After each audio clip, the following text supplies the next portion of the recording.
So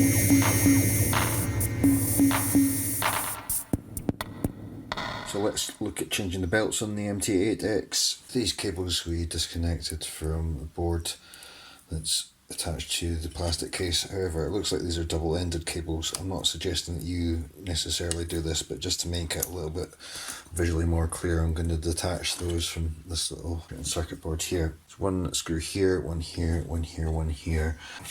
Looks like I'm going to have to use the smaller of two screwdriver sizes to get those out.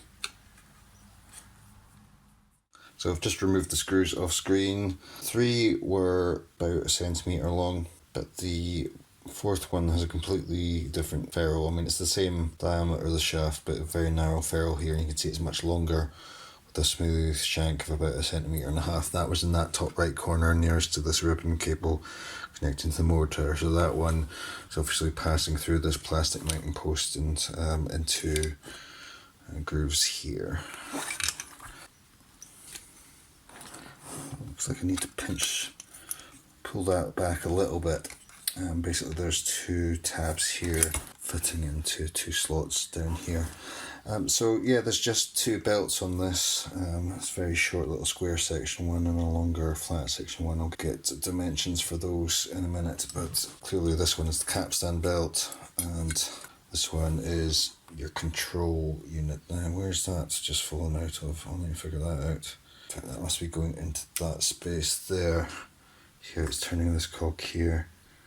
That would be going around there, and you need to wrap it around this pulley here.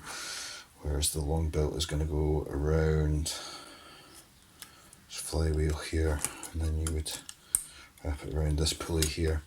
Inevitably there's a certain amount of fiddling about putting these things in, but yeah, it's not too bad. It's good that there's a minimum of rubber parts to be replaced. I mean, actually this control belt seems absolutely fine.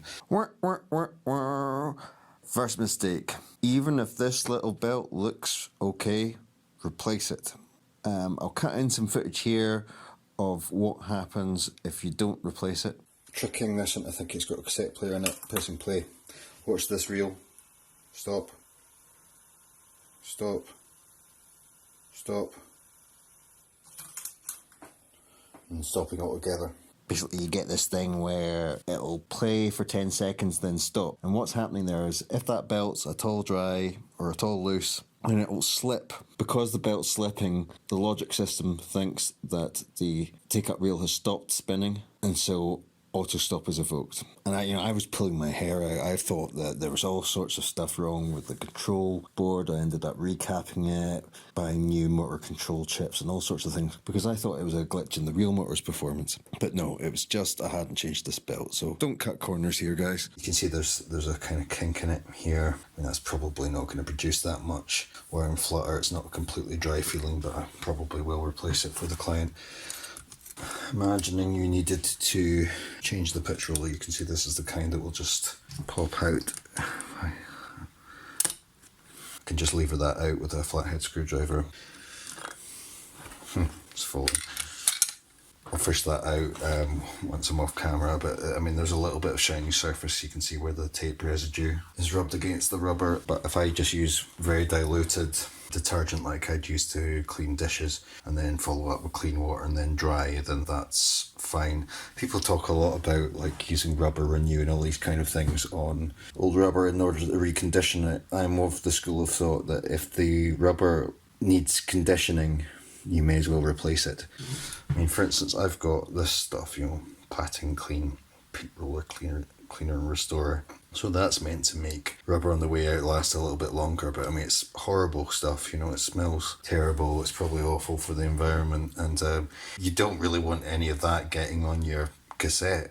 Probably do horrible things to the surface that you're recording music with. So I say if you're in any doubt, replace the rubber. I'll come back in a minute once I've got the dimensions of the belts for you. Right, I've just measured those belts, so this one's flat. I haven't actually given the thickness of that. 4mm wide. It's around 110mm if I fold it and measure it like that. A lot of places, like if you're going to order cheap ones from AliExpress, and they're going to give you that dimensionless folded length anyway, but depending where you buy it. It might be the circumference that you're using to select it, in which case double that, around 220mm. And then this control belt, it's about 35mm in folded length. It's square section, but probably if you got, I think that's like 1.5mm in width, thickness. Width and thickness are the same in this case. Circular section O-ring that size, I expect it would work. It's not like you're going to be getting official parts from Yamaha for this. You're probably going to have to scramble around, find some sort of substitute. You may end up trying a couple of different belts before you get one that's working really well. Unfortunately, that's the nature of these things, but that'll put you on the right track anyway.